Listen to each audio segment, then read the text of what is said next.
ఒక కళాకారుని అభిమానిస్తూ పెద్దోడు మాధవస్వామి 200 కానుకలు ఇచ్చారు. వారికి ఆంజనేయ స్వామి ఎల్లవేళలా కాపాడాలని ఆ భగవంతుని వేడుకొని వచ్చినారు.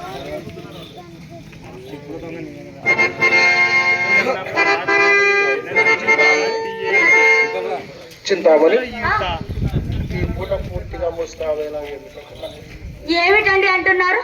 కొత్త బేరం తెలీదా? అప్పుడే మాకు డబ్బులు ఇస్తున్నారే, మా అమ్మ సంగతి తెలిసేనా? అవునవును, చాలా తొందరగా ఇచ్చారు ఈరోజు డబ్బు. మరి తొందరగా తీసుకొచ్చారా ఇంటికి? మరి ఈ పూట పూర్తిగా ముస్తాబైనావు. ఏమిటో కథ? ఏమిటండి?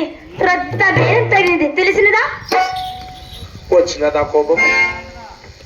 ఎంత ముక్కుపట్టని ముత్యమువే. అవునవును, ఎవరి మాటలు వారి ఇంపుగానే ఈ పూటనెవరో తప్పక పైకమిచ్చుదన్నారని నమ్మకంగా చెప్పి వెళ్ళిపోయాను.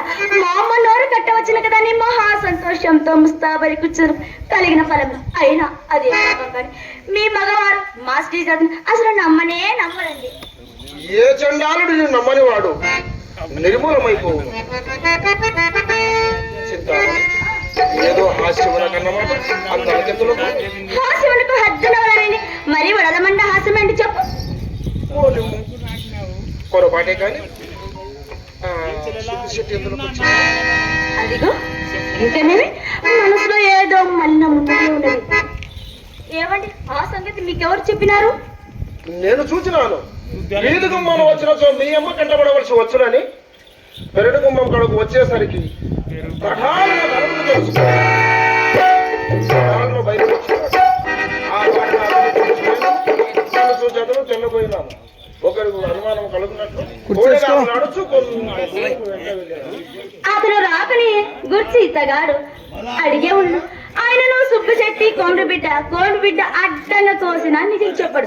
అతడేమి చెప్పును తెలియనప్పుడు నేనేమి చెప్పున్నాను చెప్పి ఇదిగో ఇవే సరే కాలం ఈ త్రోవ త్రొక్కి చూసేదను. ఏమండి ఎందుకు ఏతిస్తాను అతన్ని అడగకపోతీరా? అడిగినాను. ఏమన్నారు? మేలము కావాల్సి వచ్చినానని చెప్పినాడు. చెప్పినారు కదా, ఇక మీ సందేహం ఎందుకు? కోపం ఎందులకండి? ఆయనకేమైనా దోషం ఉన్నది కదా. శభాష్. ఇప్పుడు చెప్పదు. మేలం గురించి మాట్లాడకై మేలము కావలసి వచ్చిన వాడు నిశ్చలుడిగా వీధికి ఉన్న పోక బెదురుచు పెరిటి దారిలో పోవుట ఎలా? అట్లనే నేనే చెప్పేదాన్ని ఆలోచింపు. మేళం గురించి మాట్లాడకై మా అమ్మ దాన్ని మేడ మీదకి వెంట పెట్టుకొని వచ్చినది.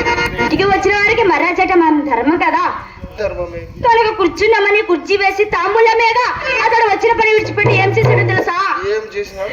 ఏమి చేశారని అంత మెల్లగా అడుగుతారేంటండి? అతడు వచ్చిన పని విడిచిపెట్టి అధిక ప్రసంగాలు మొదలు పెట్టాడు. అతడు నాకు